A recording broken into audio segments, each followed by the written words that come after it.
నమస్తే అండి. మేడం, మనం చూసాము మంగళగిరి మాజీ ఎమ్మెల్యే ఆళ్ల రామకృష్ణారెడ్డి గారు వేసినటువంటి పిటిషన్స్ ఏవైతే ఉన్నాయో వాటిని ఏపీ హైకోర్టు తిరస్కరించడం జరిగింది. విచారణ అర్హత లేనటువంటి పిటిషన్స్ అనేది హైకోర్టు చెప్తున్నటువంటి అంశాలు. ఏ కారణం అయి ఉండొచ్చు, దీని వెనుకున్నటువంటి టెక్నికాలిటీస్ ఏంటి, ఏ కారణాల చేత ఇవి తిరస్కరించబడి ఉండొచ్చు? సార్, ఆళ్ల రామకృష్ణారెడ్డి గారు చాలా ఎవిడెన్స్ ని పొందుపరుస్తూ inner ring road alignment case అనేది గతంలో కేసుగా నమోదైంది. అదే కేసులో ఆయన అరెస్ట్ అయ్యారు. ఆ కేసు ఇంకొక 2, 3 కేసుల్లో కూడా 52 రోజులు జైల్లో ఉన్నాడు. అప్పుడు ఏ ఆధారాలైతే కోర్టు కన్సిడర్ చేసిందో ఇప్పుడు అవే ఆధారాలే కావు అని అదే కోర్టు మాట్లాడుతుంది. అంటే ఎలా చెప్పాలి అంటే, కంచే చేను మేస్తే అనే పరిస్థితి అయితే ఉంటది సార్. అంటే ఆ రోజు ఆధారాలు లేనప్పుడు అతన్ని ఎందుకు అరెస్ట్ చేసినారు? అప్పుడు అదే ధర్మాసనం ఆళ్ల రామకృష్ణారెడ్డి కాదు జగన్ గారు పెట్టిన అదేంటయ్యా ఒక్క ఆధారం కూడా లేకుండా నేనెలా అరెస్ట్ చేస్తాను? 65 ఏళ్ళు, 70 ఏళ్ల వయసు గల వ్యక్తిని, మాజీ ముఖ్యమంత్రిని అని 52 రోజులు జైల్లో పెట్టకుండా ఉండాల్సిందే. ఆ రోజు కోర్టుకి దీన్ని ఆధారాలుగా పరిగణించినటువంటి కోర్టు ఈ రోజు అవి ఆధారాలే కావు అంటే, అంటే మాకు న్యాయవాదులకే అర్థమయ్యేది పావలా అయితే రాష్ట్ర ప్రజలకు అసలు అర్థమే కాని పరిస్థితి అవుతుంది. ఎక్కడో సీనియర్లకు ముప్పావలు అర్థమవుతుంది అయితే మాకైతే అర్థం కావట్లే. అదేంటి ఆ రోజు ఆ కేసులున్నాయి కదా, ఆయన లోపలున్నాడు. అప్పుడు ఆధారాలు లేకపోతే అరెరే ఇది కేసే కాదు, ఈ కేసు మీద మాజీ ముఖ్యమంత్రిని ఎలా అరెస్ట్ చేస్తారు అని చెప్పి కోర్టు కొట్టేయాలి కదా. ఇప్పుడు ఫర్ సపోజ్ నేను ఒక కంప్లైంట్ ఎవరి మీదన్నా ఇచ్చినాను అనుకోండి, ఆ కంప్లైంట్ దారుడు ఒక పెద్ద కంపెనీకి ఓనర్ అనుకోండి. ఏంటండి రజనీ గారు, మీ కంప్లైంట్ ఇవ్వగానే ఆయన పెద్ద ఆయన తీసుకొచ్చి అరెస్ట్ చేసేస్తామేంటి? మరి కంప్లైంట్ ఇచ్చారు కదా, మేము ఎంక్వైరీ చేసుకుంటాలేండి. మీరు ఇచ్చిన కంప్లైంట్ ఫాల్స్ అని చెప్పి మన కంప్లైంట్ ని ఎఫ్ఐఆర్ కూడా కట్టరండి. చిన్న కంప్లైంట్ కి ఎఫ్ఐఆర్ కట్టనప్పుడు అదే కంప్లైంట్ కి ఒక శాఖ వ్యక్తిని, ఒక పెద్ద పెద్ద వ్యక్తిని అరెస్ట్ చేసేయమంటే చేస్తారా పోలీసులు? చేయరు కదా, చేయకూడదు కదా. అట్లాంటప్పుడు మరి ఏ ఆధారాలు పట్టుకుని మీరు ఆ రోజు ఇన్నర్ రింగ్ రోడ్ కేసులో అటు తిరిగింది ఇటు తిరిగిందని అరెస్ట్ చేసినారు? అంటే అప్పుడు మీ దగ్గర ఆధారాలు ఉన్నాయి. ఆ ఆధారాలని అప్పుడు ఆధారాలుగా పరిగణించింది. ఈ రోజు సిఐడి మీకు గుర్తుందో లేదో సార్, అతను ఎవరైతే ఆ ఎవరైతే పరకామణి కేసులో సతీష్ అని ఒక నిజాయితీ గల అధికారి ఉన్నాడు చూడండి, అతన్ని A1 కంపార్ట్మెంట్ లో పీక కోసి చంపేసి అంటే రైల్వే పట్టాల మీద పడేసినారు సార్. సార్ మీరు చెప్పండి, A1 కంపార్ట్మెంట్ లో రిజర్వేషన్ లేకుండా ఎక్కనివ్వరు. ఎక్కిన తర్వాత మనం కనీసం దిగేటప్పుడు వెళ్ళేటప్పుడు అటొక కానిస్టేబుల్ ఇటొక కానిస్టేబుల్ గార్డు వీళ్ళందరూ ఉంటారు. అతను మనకి దుప్పట్లు టవళ్ళు అన్ని తీసుకొచ్చి ఇస్తాడు.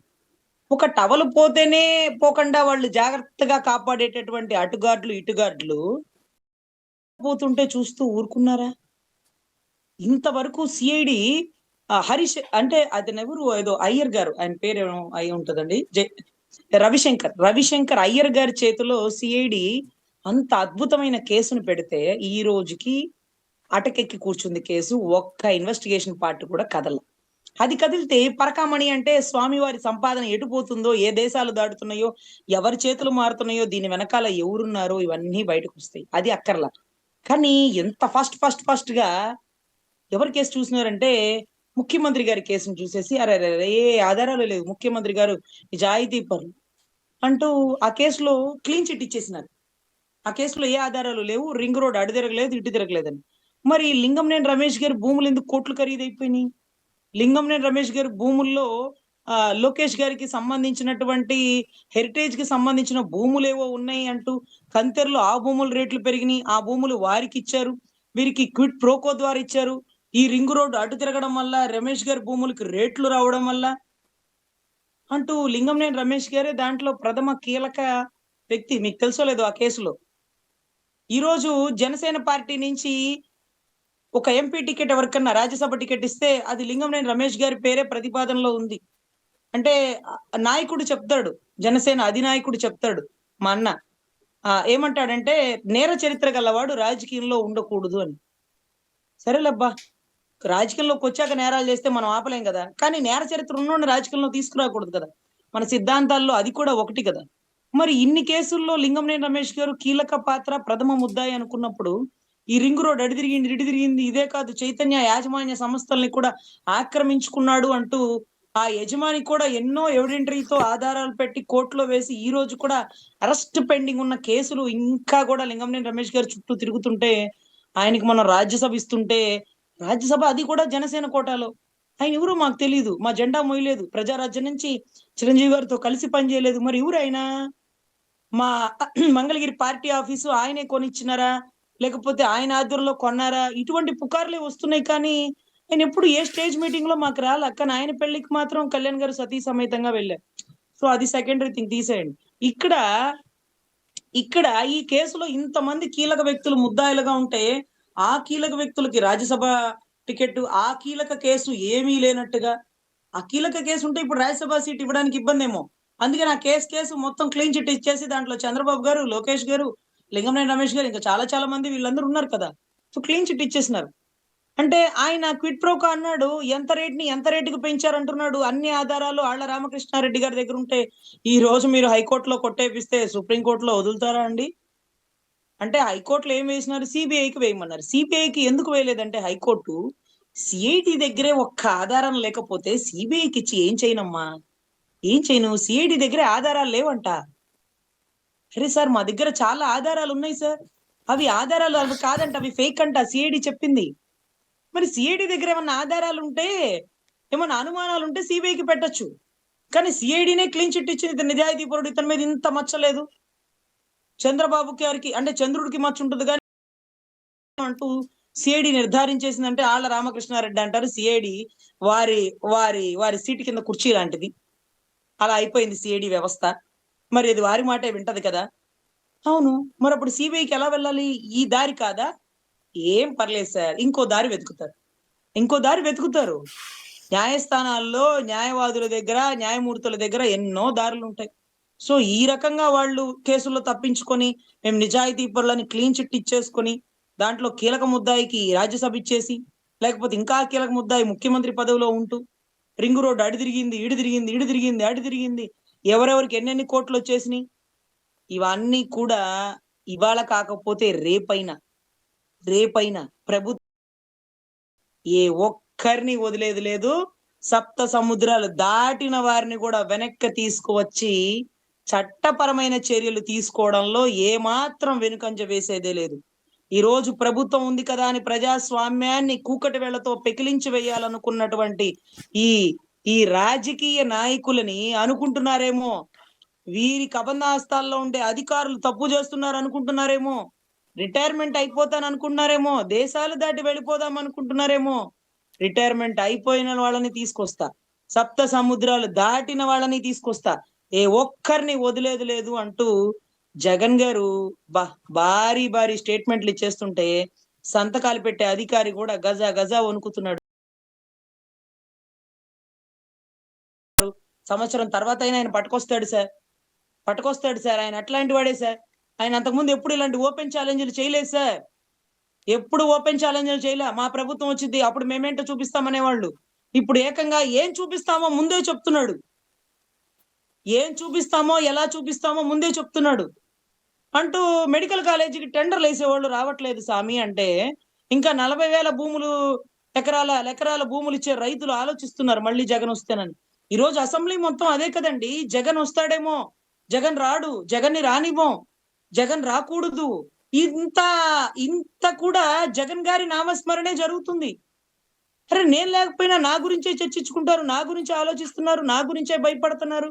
మీరు ముగ్గురున్నారు కదా స్వామి, ఇంకా ఎందుకు కంగారు? 15 ఏళ్ళు మీరే కదా, ఇంకా ఎందుకు భయం? మళ్ళీ నేను వస్తానేమోనని భయం ఉంది కదా.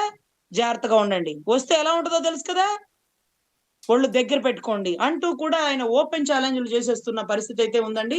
ఎనీవే, ఈ 3 కేసుల్లో ఒకవేళ హైకోర్టులో ఓడిపోయినప్పటికీ సుప్రీంకోర్టు ద్వారా కూడా పోరాడేటటువంటి తీరుతెన్నులు ఉంటాయి కాబట్టి ఆళ్ల రామకృష్ణారెడ్డి గారి తరపు న్యాయవాదులు మరొక రకంగా అటువైపు నుంచి కూడా ప్రయత్నిస్తారండి. సో ఎనీవే సిఐడి దగ్గర ఉండే ఆధారాలన్నీ సిఐడి రూపుమాపేసింది. సో అటువంటి పరిస్థితుల్లో సిబిఐ ఏం చేయగలుగుతుంది? సో సిఐడి దగ్గర ఆధారాలు పెట్టి సిఐడితో ఇన్వెస్టిగేషన్ చేసి సిఐడినే అరెస్ట్ చేయగల కెపాసిటీ ఉన్నటువంటి సిఐడి ఇంతవరకు లిక్కర్ కేసుల్లో ముద్దాయిని తేల్చలేదు, కల్తీ మద్యంలో ముద్దాయిని తేల్చలేదు, పరకామణి కేసుల్లో ముద్దాయిని తేల్చలేదు, ఏ కేసులు ఒక్కటి కూడా ముందుకెళ్ళట్లేదు. కానీ ఓర్పుగా నేర్పుగా తొందరగా ఈ ఇన్నర్ రింగ్ రోడ్ అలైన్మెంట్ కేసులో మాత్రం చంద్రబాబు గారిని నిర్దోషిగా క్లీన్ చిట్ ఇచ్చేసింది. సో లింగంనేని రమేష్ గారికి క్లీన్ చిట్ ఇచ్చేసింది. ఇక ఆయనకి ఏ పార్టీ నుంచైనా ఒక రాజ్యసభ టికెట్ ఇచ్చేసుకోవచ్చు. అతను చాలా నిజాయితీ పరుడు అంటూ ఒక ముద్ర వేసేసింది ఈ కేసులో. కానీ చాలా కేసులు ఉన్నాయి కదా! మరి వాటి సంగతేంటి? సో ప్రజాప్రతినిధుల కేసులో కోర్టులో వేస్తే కాస్త ట్రాన్స్‌పరెంట్ గా జరుగుతది అన్న నమ్మకంతో ఆళ్ల రామకృష్ణారెడ్డి గారు అటు అడిగారు. ఎక్కడేసినా మీరు ఆధారాలు పట్టుకొని వేయాలి కదండీ! ఒక వ్యక్తి మర్డర్ చేశాడు అనగానే వేసేస్తారా? ఎలా చేసినాడు? ఎప్పుడు చేసినాడు? ఆధారాలు చూపించాలి కదా! అంటే ఇవిగోండి ఆధారాలంటే ఇవి కాదు ఆధారాలు. ఇవి ఆధారాలుగా పరిగణించమంటారు. ఇవే ఆధారాలతో గరంతంలో అరెస్ట్ చేసినారు. ఇవి ఇప్పుడు ఆధారాలు కావంటున్నారు. గతంలో ఏది కోర్టు కన్సిడర్ చేసిందో ఈ రోజు ఇది కన్సిడర్ చేయనంటుంది. ఎందుకని? ఆ రోజు ఏం పెట్టి ఇతన్ని అరెస్ట్ చేసినారు? ఏ ఆధారాలు పెట్టి అరెస్ట్ చేసినారు? ఇప్పుడు ఏ ఆధారాలు లేవని క్లోజ్ చేస్తున్నారు? ప్రజలకు అర్థం కావట్లేదు సార్. యబ్బా! న్యాయస్థానాలు కూడా రాజకీయాల్లాగే ఉన్నాయే అనే పరిస్థితికి రాష్ట్ర ప్రజలు వచ్చేసినారు కాబట్టి, న్యాయస్థానాల మీద నమ్మకాలు పెట్టుకున్నప్పుడు దయచేసి కొన్ని కీలక విషయాల్లో ఇందిరాగాంధీ వర్సెస్ రాజ్ నారాయణ గారి కేసులో అలహాబాద్ హైకోర్టు ఇచ్చినటువంటి అద్భుతమైన జడ్జిమెంట్. ఇందిరాగాంధీ ఒక ప్రధాని గారి కూతురు అయినప్పటికీ నిరభ్యంతరంగా అక్కడుండే జడ్జి గారు గొప్పగా ఇచ్చినటువంటి జడ్జిమెంట్ ఈ రోజుకి గుర్తుంది. ఈ రోజుకి చర్చించుకుంటున్నాం. అలాంటి న్యాయస్థానాలు, న్యాయమూర్తులు, న్యాయవాదులు మళ్ళీ చూడలేమేమో అనిపించే పరిస్థితి అయితే నెలకొనింది సార్. ఎనీవే పైన ఇంకొక అత్యున్నత న్యాయస్థానం ఉంది కాబట్టి పోరాటం ఇంకొక రకంగా, ఇంకొక తీరులో ఖచ్చితంగా అయితే చేస్తారు అనే నమ్మకం అయితే ఉంది సార్. అంటే ఇప్పుడు ఈ కేసులో తప్పు ఎవరి వల్ల జరిగిందంటారు? సిఐడి దగ్గర జరిగిందా? న్యాయస్థానాల్లో జరిగిందా? లేదంటే గతంలో అరెస్ట్ చేసింది తప్పు అనుకోవాలా? లేకపోతే ఇప్పుడు క్లీన్ చిట్ ఇచ్చింది తప్పు అనుకోవాలా? సార్ ఇన్ని ప్రశ్నలకి ఒక్క సమాధానం చెప్పాలంటే ఒక్కటే సమాధానం. CID investigation. ఆ రోజు చేసింది కూడా సిఐడిని. ఈ రోజు చేస్తుంది కూడా సిఐడిని. సిఐడి ఇచ్చిన ఆధారాల మేరకే న్యాయస్థానాలు కానీ, కోర్టులు గాని, న్యాయమూర్తులు గాని, జడ్జిమెంట్లు కానీ.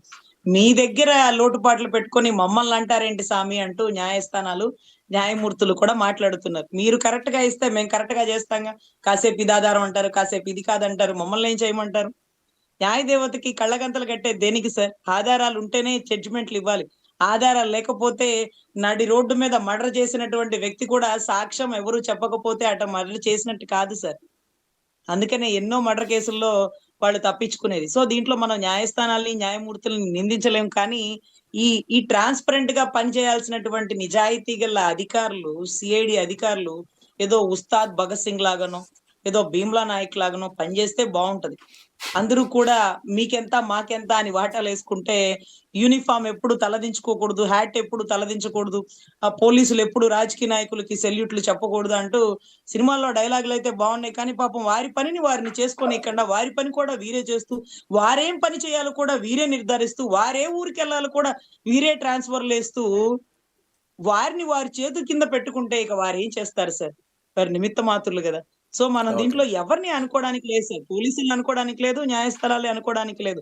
రాజకీయాలు ఎటు ఉంటే తీర్పులు అటే ఉంటాయి అనేది అది open statement sir. Okay. Thank you madam. ఈ అంశం మీద మీ విశ్లేషణ అందించినందుకు ధన్యవాదాలు.